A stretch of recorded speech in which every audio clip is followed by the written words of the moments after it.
Oh, snap. Welcome back to the channel, everybody. My name's Patrick. If you like true crime, make sure you subscribe, hit the like button. I see a bunch of people came over from TikTok. We did a couple live streams over there. Welcome in, everybody. Make sure you subscribe to the channel. Make sure you take your phone from this to this for a second. Hit that little like button. Hit that little like button, y'all. We got 26 likes right now. Let's get 100 likes. And let's start this case, y'all. This is the murders of Alan and Carla Rutherford. Oh, man. This happened up in Canada, too. Shout out to Canada. Let's jump into this one. You guys ready? Oh, man. In early July 2018, a late-night house fire in the town of Dundas, Ontario, claimed the lives of two retirees. Alan and Carla Rutherford were known as loving parents, grandparents, and good friends. The blaze had taken hold of their home so quickly, and it had burned so intensely, that investigators at the scene had little doubt. This was no accident. Oh, damn. By the way, y'all, audio check. Everything sound good? Can you hear me? Can you hear the video? Thumbs up in the chat. But who could possibly have wished harm on the Rutherfords? Before the night was over, homicide detectives would be handed their first and most crucial lead. Oh, no.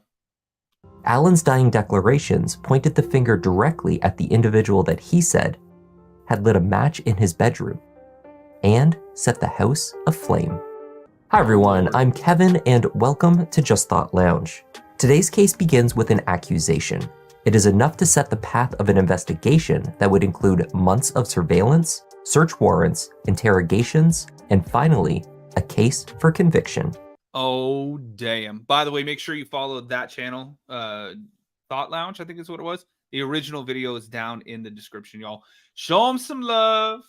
Give them a little love for letting us watch this video. Boom.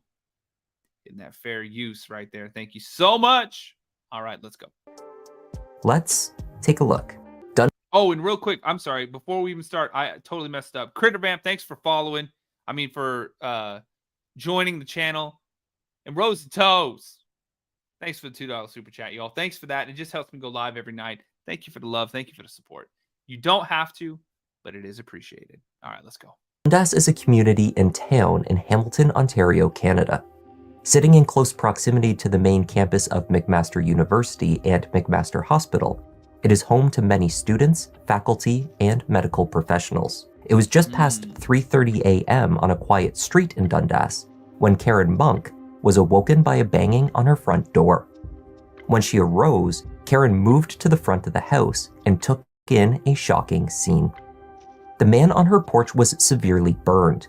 He was nearly unrecognizable. Dear Lord. The man, Alan Rutherford, Karen's longtime neighbor, had to say her name aloud before she realized it was Alan. Smoke from the house where the 63-year-old had miraculously escaped billowed down the street. Neighbors rushed from their homes in their pajamas to take it all in. Calls were placed to 911. Hamilton Fire Emergency. Yes, we need everything, please. Okay, what's the address? I'm at 7 Greening Court. There it must be. Okay, what's the address? I'm at 7 Greening Court, but it's next door. It's 7 Greening Court. Somebody firebombed. Yes, somebody firebombed my neighbor's house. Okay, is it the neighbor next door, number 5, or the other one, 8? I don't know if the 8. Is it on fire? Yes, there's smoke. The whole street is smoke. My neighbor's bleeding. He's covered in burn. It took only 6 minutes for Holy police hell. and firefighters to arrive on Greening Court. Alan, or Al Rutherford, was rushed to the hospital by emergency medical services. His wife Carla, he said, was still inside the burning house. He had been unable to save her. Police could not make their way inside the home. The fire had grown too intense. But firefighters were able to gain access before the roof collapsed, retrieving Carla, who had been trapped inside. After the roof collapsed, firefighters used an aerial truck to push back against the flames. It took 40 minutes to get the fire under control.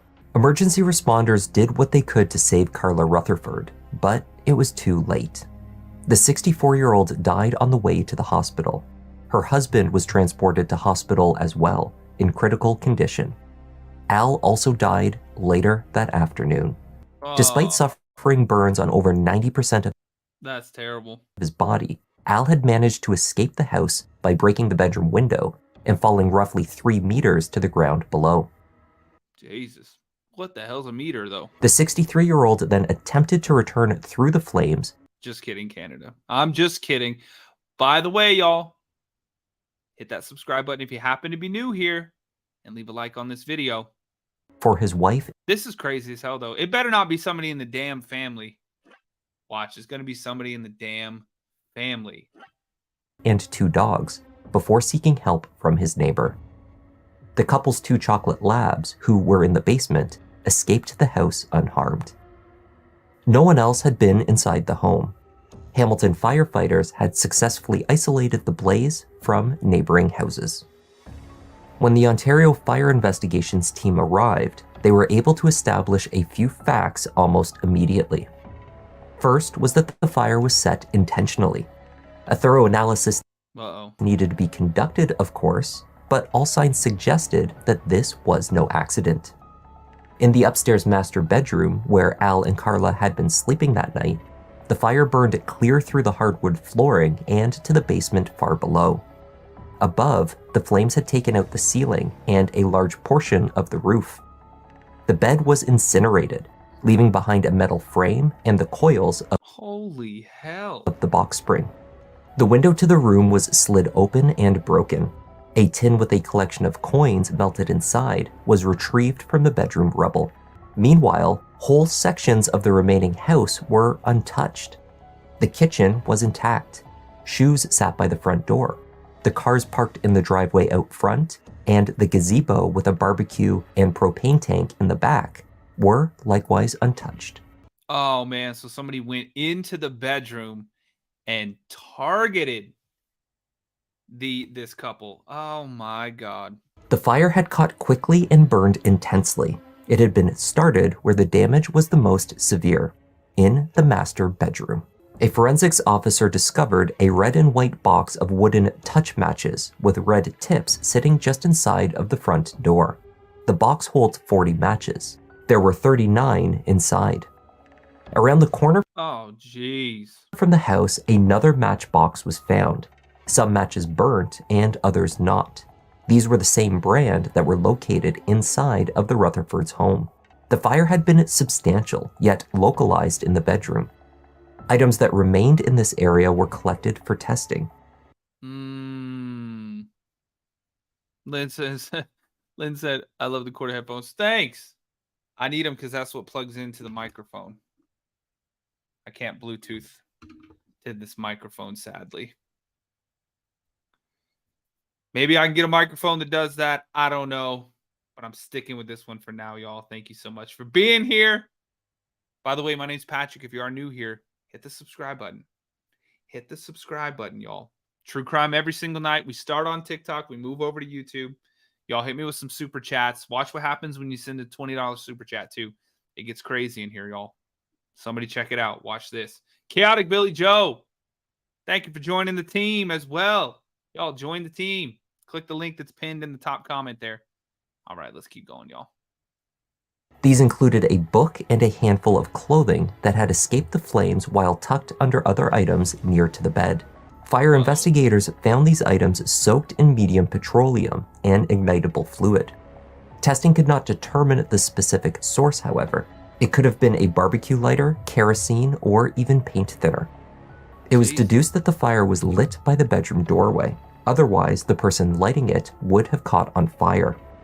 A flammable item, possibly a paper towel or something similar, would have been lit and then tossed into the room towards the bed from the doorway. The investigative team concluded that at least 7 liters of the petroleum had been poured at the base of the bed where Al and Carla Rutherford were sleeping. After 4 days of examining the damaged house, the Hamilton police made an announcement of their findings.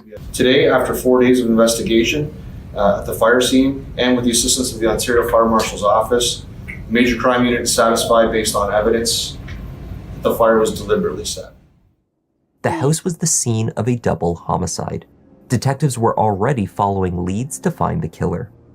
Though the Rutherfords did not have any security cameras on their property, neighbors did. A home a few doors down captured an There you go. individual pacing on the street that night at 3:09 a.m. The figure is shown holding something that flashes, burns, and then fades out. It was almost certainly a match. At 3:30 a.m., the figure is shown again, running away from the Rutherfords' house. Who was the man in the video? And who would have wished harm on Al and Carla Rutherford? I know. I want to know too. Lids, exactly. They look so cute. They're retired too. They worked all their lives saving that money, retirees, and then this happens.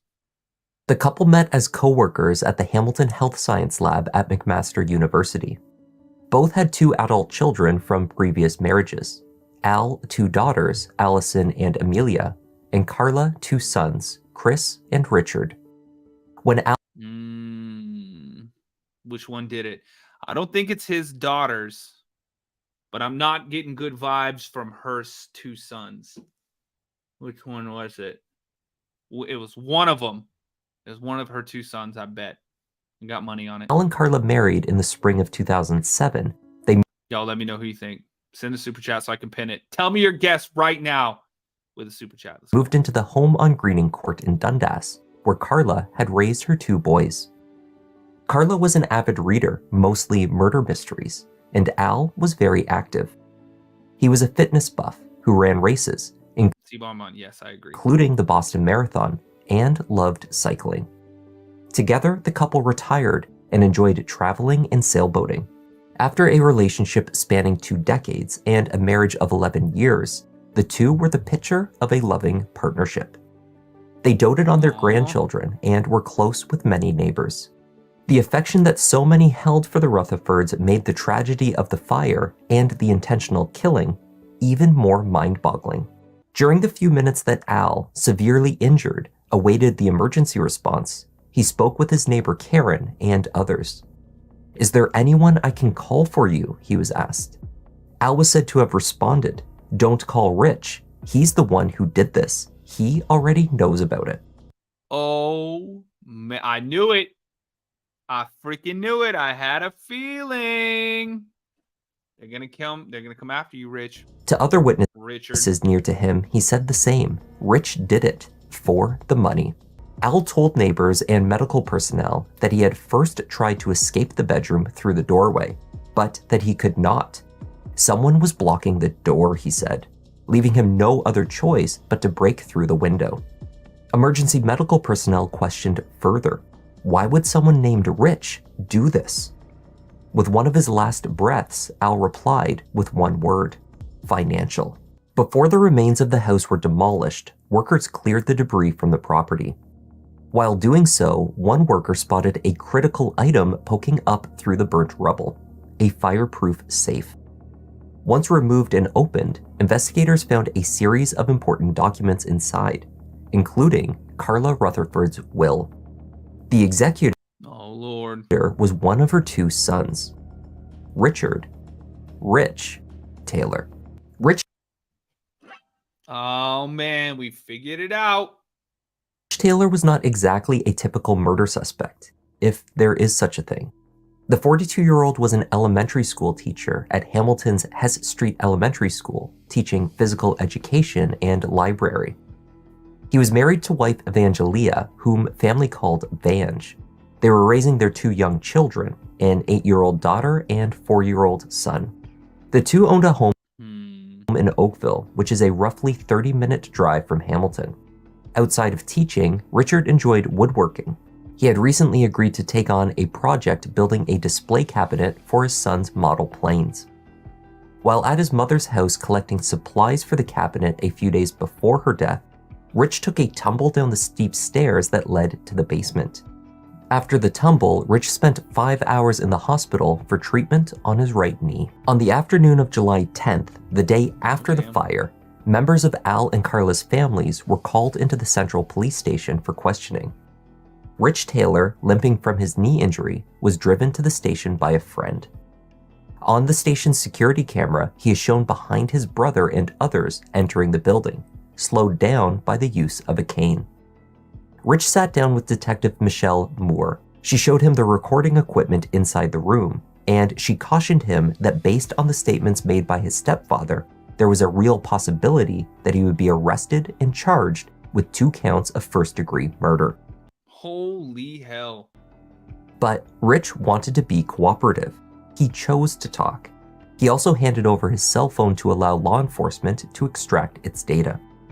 The teacher spoke fondly of his mother and Al. As the casual topics were dispensed with, the detective asked him to outline where he was on the night of the fire. Isabella, quick recap. I got you. So basically, these two were asleep in bed when the house, well, their bedroom specifically, caught fire. He managed to jump out of the window because he said somebody was blocking the door. He ran to a neighbor's house. They call emergency services. They get there.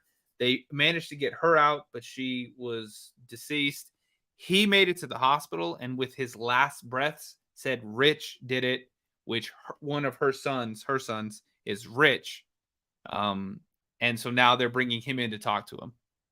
And he said, the dad said that it was financial reasons why he would do this. Explain to you why you're here? Yeah, he said that when Alan went to the neighbors, he said Rick or something like that. So yeah. Yes. So I'm here to talk to you with regards to that, and because of what he said, I have to caution you. Well, that's what we talked about. Okay, so I'm going to read you that right now. Al loved my mom and made her happy, so I don't. That's all that matters, right? When this happened, where were you? I was at home, sleeping with my son. I highly doubt that, bro. He came down. I couldn't sleep too much. At about 2 o'clock, I put Netflix on. I was watching Sicario, which is. My son came down. I had to turn it off because it's a pretty violent movie.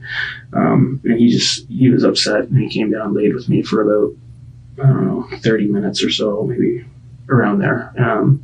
When he fell asleep, I took him back upstairs slowly and went back down. I just wasn't sleeping with my wife because my knee, so I was laying on the floor downstairs. Okay. Richard explained that he couldn't have started the fire with his injured knee. He could not drive. He struggled to walk. He just physically could not have committed murder. Doubt it. Throughout the interview, he repeatedly returned to rubbing his knee.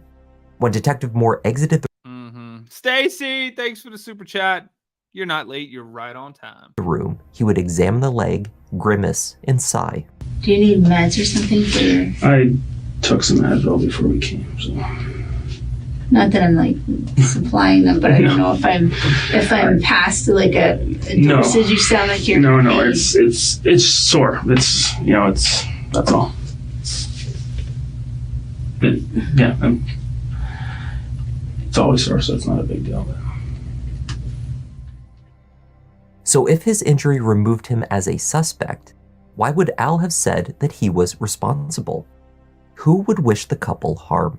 That's why I was trying to get what your relationship was like. I wonder where he would get that. Do you know any other Rick or Riches? I don't know anymore. Referring to? The detective in there said, he goes, maybe he was trying to get them to calm. But even like this morning, I said, I don't know anybody on that street. Barbara, thank you so much. Thanks for the love. You guys are so sweet. I appreciate it. You don't have to do that, but it does help me go live every night. They were members of the yacht club. I honestly don't know their friend pool. Was there any enemies that Al had or your dad had? My dad had? Al had or... They said that on Friday when they came over to drop it off, my mom said, did you leave a crowbar in our backyard? And I said, no, I don't. I have one crowbar and it's in my garage. She's like, oh, because Al found a crowbar in the backyard. I'm like, I thought, I didn't think much of it. And when he came back, he was like, "Oh, did you leave a crowbar?" I'm like, "Why would I bring a crowbar when I'm dropping my kids off with you?" And he brought it out and showed me. Man, he sounds guilty as hell. He sounds guilty as hell. Crowbar.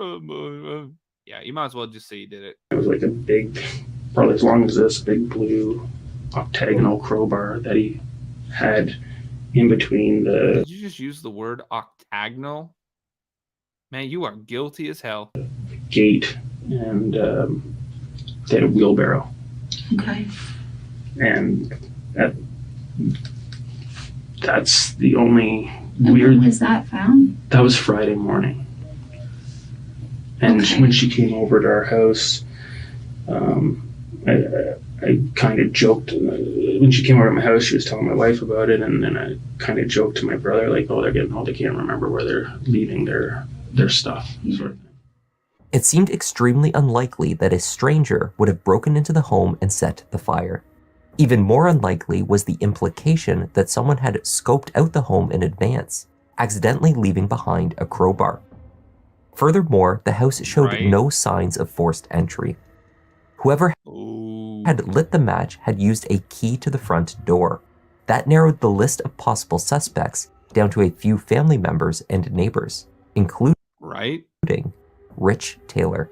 Al's dying utterances accusing his stepson of committing the horrific act gave Hamilton police a clear course of action. By the next morning, a 5-member plainclothes spin team, a police term for a special investigation unit, parked outside of Rich Taylor's Oakville home. They began tracking the primary teacher's movements. The team watched as Rich left his house just after 8 a.m. on July 10th, the day after his mother's death. They followed as he drove out towards his mother's neighborhood in Dundas. He parked in a gravel lot, and then he got out. For the next 20 minutes, Rich walked in a ditch alongside the rural road. His head is down, as though he is searching for something. But even more curious, he walked unencumbered, without the use of his cane. Oh, damn. Gotcha. His limp was gone. 2 days later, Richard returned to the police station with the aid of his cane. He may have been collecting his cell phone following the analysis. He was not interviewed on that day. Afterwards, he drove to Tim Hortons, Canada's most ubiquitous coffee shop chain, and then on to the bank. Timmy's, double. In the parking lot of the bank, the spin team recorded as he exited his vehicle without his cane and moved around, pacing while on his phone. The next day, July 13th, he accompanied his brother Chris back to the police station. There, and again 2 days later at his mother's funeral, Rich leans heavily on his cane. He appears unable to move around without it. A warrant was obtained to search Richard Taylor's house in Oakville. Inside, investigators found the home somewhat cluttered and unkept. Most noticeable were the fast food menus. A fan of Tim Hortons, Rich had developed a habit of buying daily breakfast and occasional lunches at the restaurant for himself and his children. On the weekends, he picked up coffee, lunch, and treats to bring over to his mother's house. Rich spent money at Timmy's multiple times a day, nearly every day, and he had done so for years. The family appeared to live off of takeout. Other frivolous purchases also stood out. In the children's dresser drawers, police found piles of unworn clothes with the tags still attached, for example. Documents located in the home were compiled to assess the family's financial health. What they found were multiple maxed out credit cards. The interest alone was in the thousands. Bills were overdue. He had defaulted on bank loans totaling more than $70,000. The home internet had been cut off. Rich had reportedly used his Wi-Fi hotspot from his cell phone as a workaround, but then the internet would cut out at the house every time he left. Bad service, he said. The gas provider had also threatened to cut off service. Over the previous 18 months, his accounts had slid in and out of overdraft. Oh, see?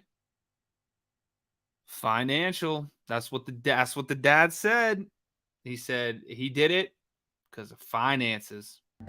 Aside from the equity that he had in his home, Richard was in debt an estimated $285,000 Canadian dollars. Also, Oh, damn. inside the house, police located a receipt from a Shoppers Drug Mart, time-stamped 8 hours before the murders. Security video from the store showed Rich shopping with his family. They also noted that he was not limping. While police were inside, Of course not. Stay tuned in the house. Oh, snap. It's Patrick. Good to see you. Long time no see. Welcome in, y'all. Make sure you leave a like on the video, especially if you like true crime. At his house, Rich sat in a police cruiser. He was adamant that Al's dying statements about him were absurd. He was recorded as stating, "I can't even walk down the steps. I can't drive. I mean, how am I getting there? I can't even walk down. How am I going to get there and light their house on fire?" When Well, you did it. asked if he was having any financial difficulties, So tell us how you did it. his answer was brief. "No," he said simply. Meanwhile, investigators in his kitchen opened a drawer and found a box of matches. Touch brand wooden matches with red tips. The same brand found at his mother's house, and those discarded under a tree less than a block away. On January 23, 2019, Detective Barazik of the Hamilton Police Department held another press conference. The investigative team is announcing that Richard Taylor, 42 years old, of Oakville, has been arrested and charged with 2 counts of first-degree murder in the deaths of his mother, Carla Rutherford, and his stepfather, Alan Rutherford. We believe Richard Taylor acted alone, and the murder of his mother and stepfather was financially motivated. Dear Lord. Upon his arrest, Richard was brought in for questioning once again, this time with Sergeant Troy Ashbaugh. Richard? Yes. Troy Ashbaugh. Sorry to meet you under these circumstances. A couple of things I want to make sure you understand. Everything in here is going to be audio and video recorded. He was confronted with his earlier lies about his financial situation. Was that not a motive for murder? By this time, investigators had spoken with multiple friends and family members from whom Rich had borrowed money over the years. He had not repaid them. Rich discounted his financial situation as a motive. It would be years before he would even see any of his mother's money, he said. A claim that was demonstrably false. The previous summer, Yeah, that sounds crazy as hell. Who would say that? a check for over $17,000 from Carla's life insurance company was deposited into Rich's account. That same day, there was a $4,000 cash withdrawal.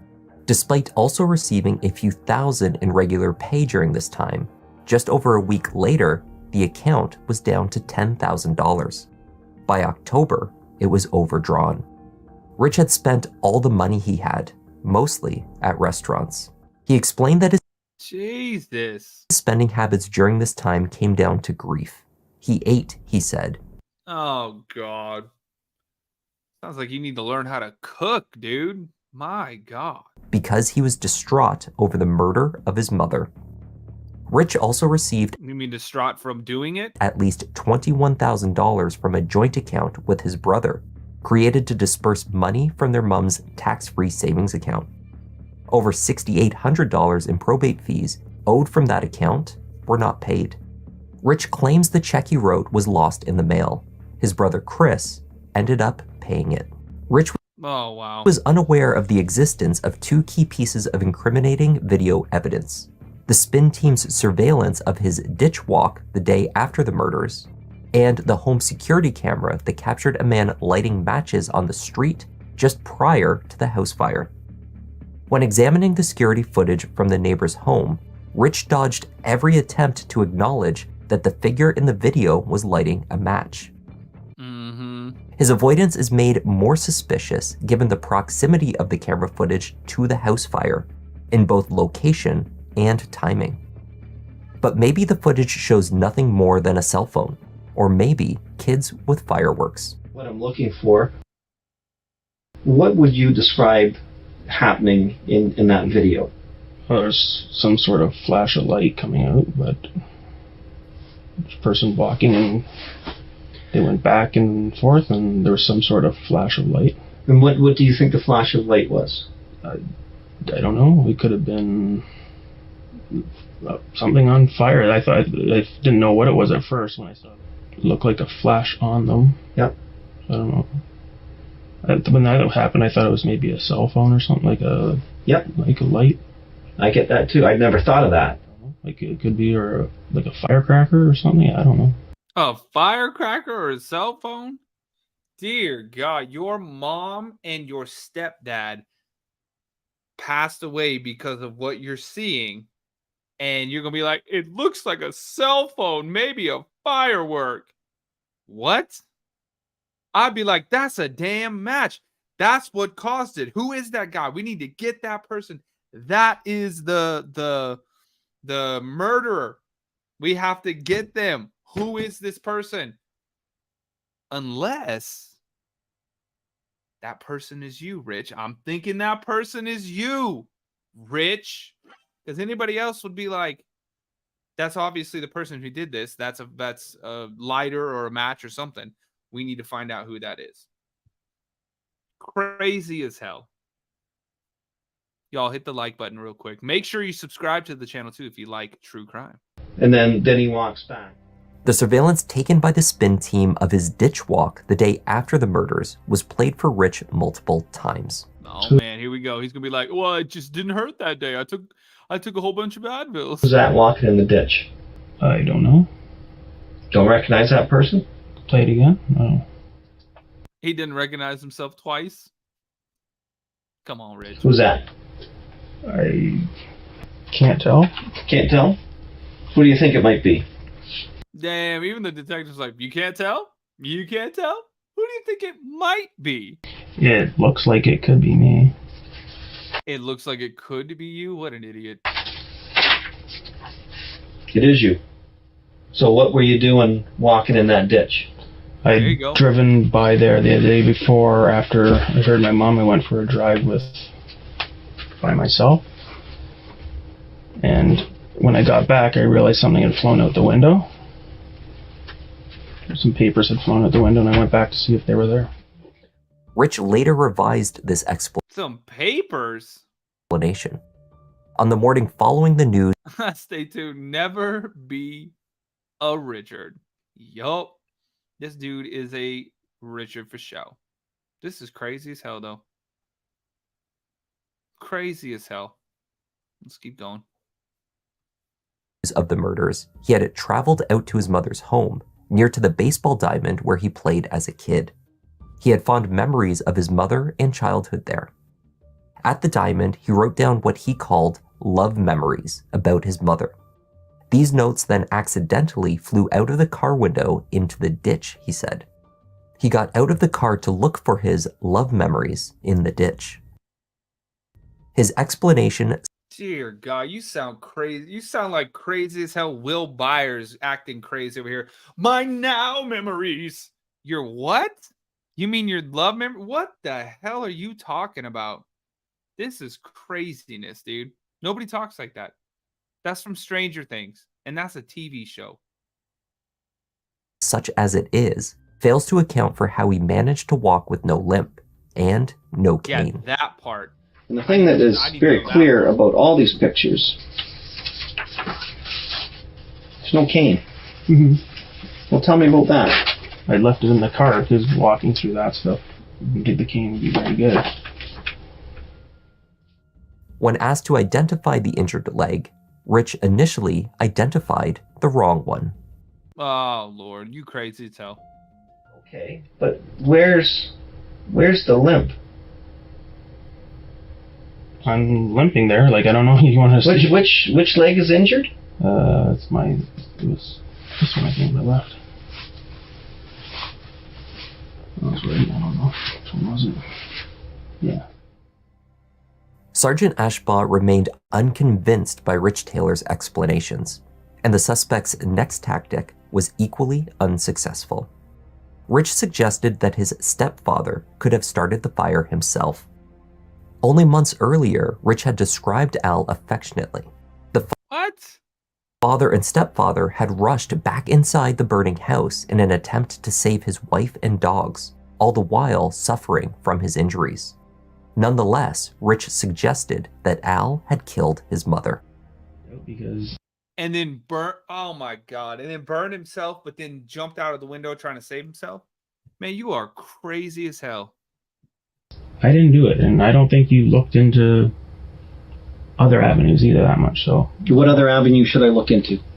well, I've talked to 2 police officers who, when I say what we knew, say it looks like Al did it. You're saying Al killed your mom and then I'm saying accidentally killed himself and then blames you.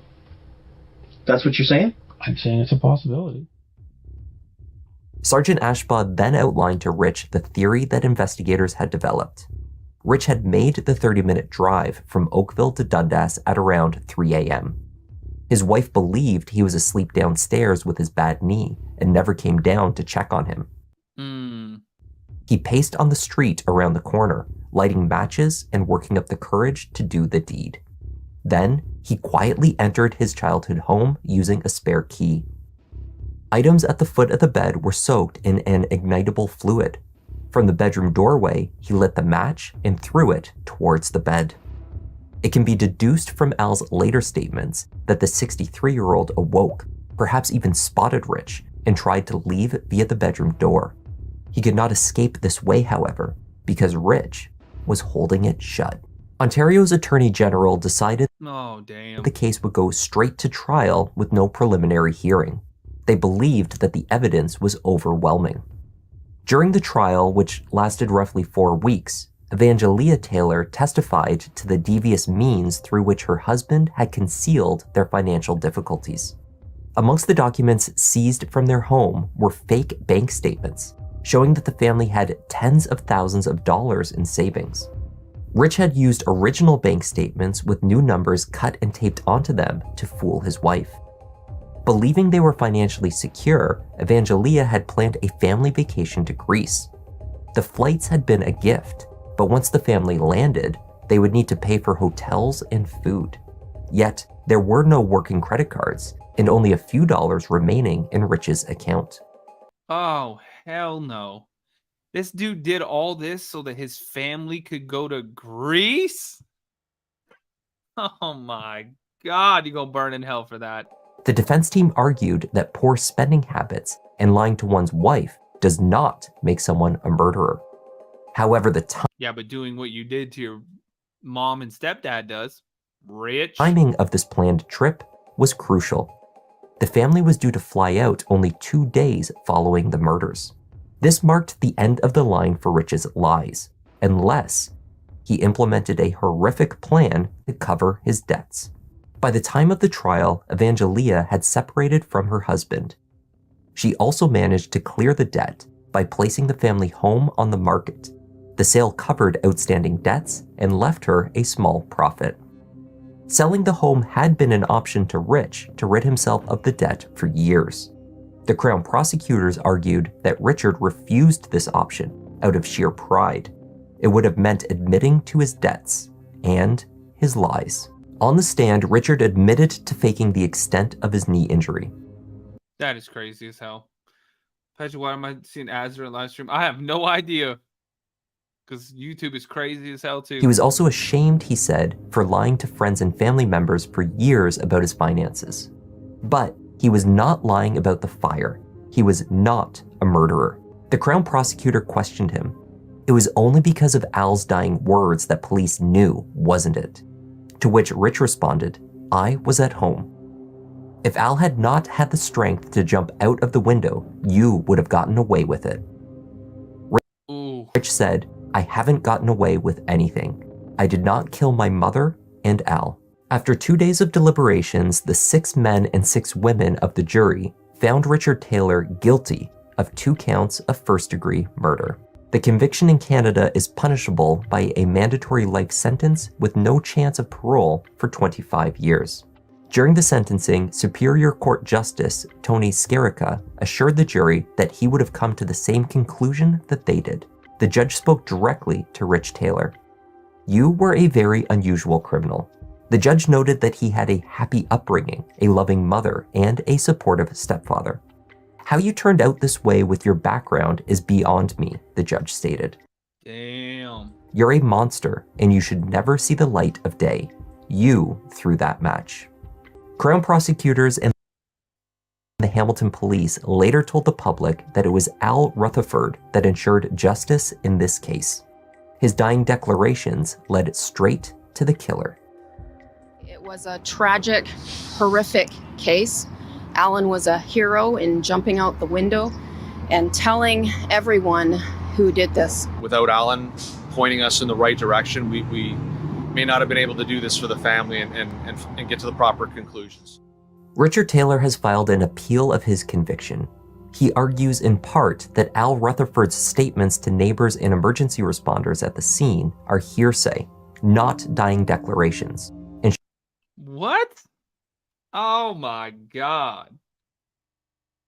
should never have been presented as evidence at his trial.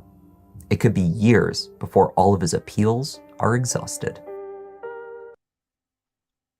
Oh my God. That is crazy as hell. That dude, just for like, because he couldn't handle his money. That he's like, you know what? This is a great idea. Let's unalive my mom. Oh, I'm on YouTube. Let's murder my mom and burn my stepdad alive as well. You are crazy as hell, dude. Jesus. So he could go to Greece? Are you kidding me? Well, that was gross, right, Ashley? Crazy as hell. What the hell is wrong with these people? Anyways, y'all, thank you for the love. Thank you for the support. Thank you for all these live streams, y'all. We did 2 on TikTok. We did 1 on YouTube now. You guys are the best. Thank you so much. When I end this stream, y'all, it's gonna make this like a regular video. Make sure you go leave a like. Go leave a comment on the video. Let me know what you thought about it. I appreciate you guys being here. Thank you so much. I'll see you guys tomorrow. Make sure you come hang out in the TikTok live stream tomorrow, y'all. And then we'll see you back on YouTube. Have a good night, everybody. I love you guys. Adios.